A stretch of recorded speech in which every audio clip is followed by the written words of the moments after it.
विशाल टंडेल और सिंपल काटेला ने शंखनाद और दीपों के साथ आराधना।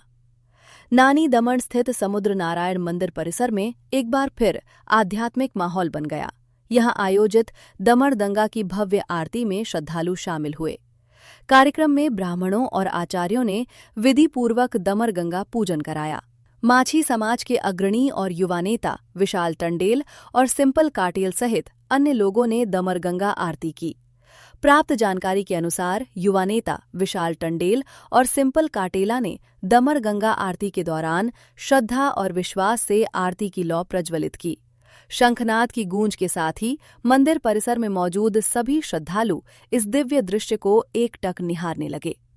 इस दमन गंगा आरती में इस बार श्रद्धा का अलग ही माहौल देखने को मिला।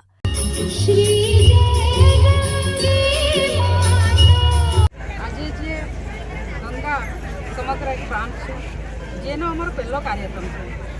आज हमारी टीम बनी है आरती आयाम अध्यक्ष श्रीमती पुष्पाबेन पूरा नेतृत्व में आज बसवा में प्रोग्राम करियो छे जे अमे आरती आज अहींया राखी समुद्र नारायण मंदिर में आप सौ जाणीए छीए कि समुद्र नारायण पूरा भारत देश में बे जग्याए छे, एक द्वारकाधीश में अने एक दमणनी अंदर एक इतिहास पण छे। तो ए अमे जे समग्र गंगा समग्र जे आज टीम बनी